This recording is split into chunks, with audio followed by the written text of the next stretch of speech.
and watch the chef cook. You want 17 birds? Big ring, I play for the 17 birds. Hit my line if you want 17 birds. Big ring, I play for the 17 birds. I know a guy if you want 17 birds. Big ring, I play for the 17 birds. I know a guy if you want 17 birds. Big ring, I play for the 17 birds. Yeah, I'm from the 17th curb. Yes, sir. Yes, sir. Yes, sir. Lord Brunson back at you with the back at you, and I am the best reporting on the Eagles. Before we get into the meat and potatoes, you know I got to let you know this video was brought to you by Print Champs. Big Print Champs in the building, bringing you everything you need. Use code BULLY10 at checkout like y'all been doing.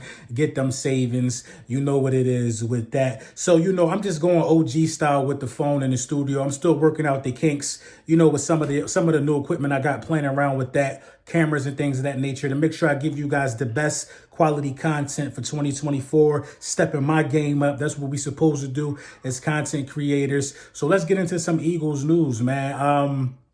You know, a lot of people are monitoring the injuries of Devontae Smith and A.J. Brown. I think that both of those guys are going to play. This is the playoffs.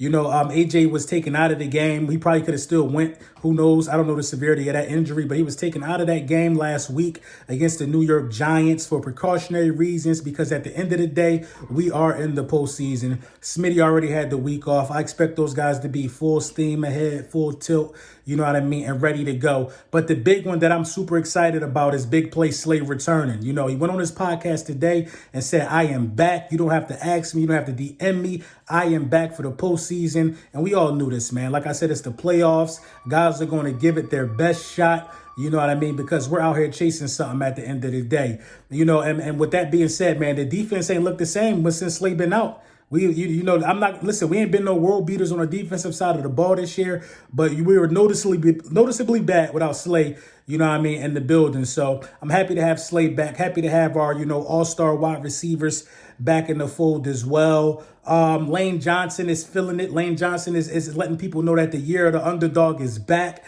You know what I mean? That's some of the advantages of having guys who have won Super Bowls, you know, on your roster. You know, Lane knows what it takes. Kelce knows what it takes. And yes, I'm talking Super Bowl. For a lot of you guys who might be confused, why is LB talking Super Bowl? The season is over. The sky is falling. Everybody is 0-0. Whether you like it or not, the Philadelphia Eagles are 0-0.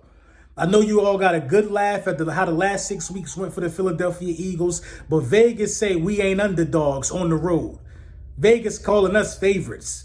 So you know what I mean? You better start recognizing who you playing, you know what I mean, on Monday when it's time for Eagles and the Bucks to face off. But, you know, it's feeling like the world is against us. So, you know, it's time for us to wear that. And I think we perform exceptionally well, you know what I mean, under those conditions, man.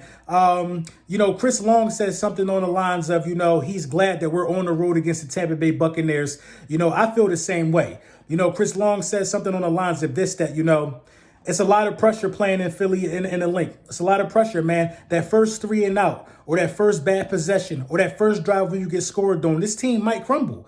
And that's a lot of what we've been saying the last 6 weeks. No fight, no bounce back, no resiliency. But, you know, listen, we're 0-0. Ladies and gentlemen, we're 0-0. So let's keep that in mind, man. We got a lot of great things, you know, to look forward to. You know, The slate is clean. Everything is even in terms of, you know, what we thought. You know, regular season and postseason are two different things. You're getting some key players back that's going to help you, you know, on this monumental run. Jalen Hurts, you know, no fracture. We talked about that earlier in the season. But the most important thing that I would say that happened this week is that the Panthers are interested in Brian Johnson. The Panthers are interested in the offensive coordinator of the Philadelphia Eagles.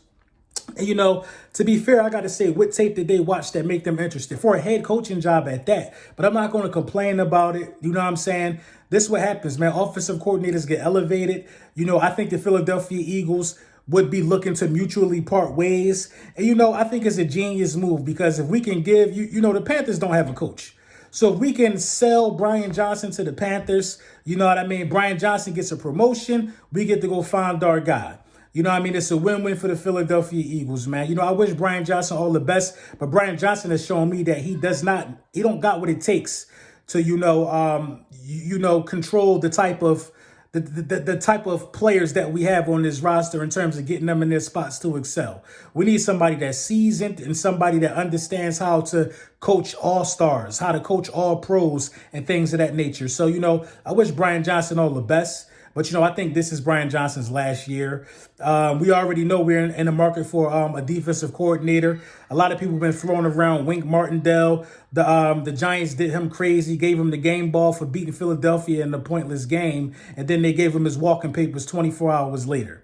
You know what I mean? It's a lot of coaches out there. I wanted Frank Reich to be the OC, but after being the head coach for 2 franchises, I don't see Frank Reich coming back to be an OC. And especially Frank Reich said out his own mouth that, hey, I want to spend some time with my grandkids. You know what I mean? And Frank Reich, he ain't looking to be no OC. You know what I mean? I highly doubt that. But at the end of the day, man, we got to do our homework and find coordinators. And that's not now. Now we have to know that we have to go into battle with what we have right now. And we're going against a team that we already beat. And when you think about how we actually beat when you actually think about how the Philadelphia Eagles were able to beat the Tampa Bay Buccaneers this year in the regular season, when you look at that performance and when you turn back the hands of time and really diagnose what happened, it was, arguably our best and most balanced win of the season on the offensive side of the ball. You ran the ball at will. Jalen Hurts made some amazing throws in that game. And I think that the Philadelphia Eagles have shown this. If there's one thing that you could get from that regular season game, is that you have the confidence. You have the confidence to go in there and, be able to run the ball and pass the ball. But what set up the win for the Philadelphia Eagles in that game was a heavy dose of DeAndre Swift. A heavy dose of DeAndre Swift, man. I mean, at some point, I feel like if you want to really go on a run, you got to get Penny some touches and you got to have some type of fear that you could strike into the defense via power football. I don't know what it is about Penny's snap count this year and why he's not getting the ball, but the Philadelphia Eagles have the personnel to beat the Tampa Bay Bucks. That's not a secret, which is why Vegas has us as favorites in this game. But Jalen Hurts has to be better against the blitz. We have to do a good job at calling a better game against the blitz. We do. We know that these guys are going to bring the pressure. That's what they do. The defensive coordinator over there, Bolds, that's what Todd does. He brings pressure. Now, if you look at the film from the last 5 weeks, what has been our Achilles heel? Pressure. It's up to this coaching staff to put these players in a position to succeed because you can destroy your blitz. You can destroy your blitz. Slants, screens to the running back, or you could run right at a blitz like we did the first time with DeAndre Swift. So the game plan, in my opinion, is easy, man. You can't come into this game where they're trying to blitz and expect to drop back 40 times. Jalen Hurts should throw the ball in this game 25 times tops. You got to put together some slow, methodical drives, and Baker Mayfield don't even appear to be healthy. They limped across the finish line against the Panthers. You got to get after the quarterback. You got to make some things happen. It's just mandatory at this point. It's playoffs now. It's do or die. I would like to see the defense mix it up. I would like to see us be the ones bringing all-out pressure sometime. You know what I mean? Instead of running this soft scheme that we've been running all season. I want to see us send the hounds at Baker Mayfield from time to time. You know what I mean? I can't put the emphasis on this. I can't say it enough, man. You 0-0. You have a chance and you have an opportunity to go out there and one win shut everybody up. One win shuts everybody up. They ain't got nothing to talk about. You go out there and get just one more. They done talking. And the respect is put back in its proper place, back in perspective. You see them colors back there? One more win and the whole world green again. The whole world green again. Emmanuel Acho had an interesting take on Twitter today where he talks about, having that same energy for Jalen Hurts as everybody had for Dak Prescott last year. I hate that take. It's disgusting. I think, in all actuality, it's a bit lazy because, what a lot of these guys on TV have been doing is allowing Twitter to bully them. Twitter is not going to bully me into having that same energy for Jalen Hurts because he's turning the ball over. I understand it, though. You got to look like you're not being biased. But please put it in context. Dak Prescott is 31 years old, probably. He'll be 31 this year. Jalen Hurts is 25. He'll be 26 this year. Jalen Hurts has already been an All-Pro. Jalen Hurts has already been to a Super Bowl. Jalen Hurts is one of the winningest quarterbacks 25 and under in the National Football League. Jalen Hurts has been to the playoffs 3 straight years, one going to a Super Bowl. Jalen Hurts has been NFC champion. Jalen Hurts has been past the divisional round. These are things that Dak Prescott hasn't done yet, but he will check some of these boxes this year. And going on his 9th year, Dak Prescott will finally be an All-Pro.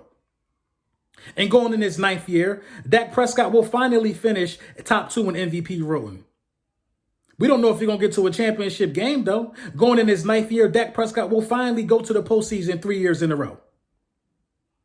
So it's not about having that same energy. It's about putting Dak Prescott in a class with the peers that he belongs in. Because comparing him to Jalen Hurts is lazy.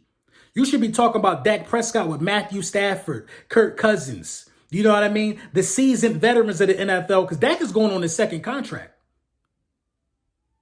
Comparing Dak Prescott to Jalen Hurts makes no sense. Jalen Hurts is still developing as a quarterback. But I guess Jalen Hurts got to take it as, let's take it as, let's take it as they want Jalen up here. I get it, man. But we're going to see, man. Let me know what you think in the comments.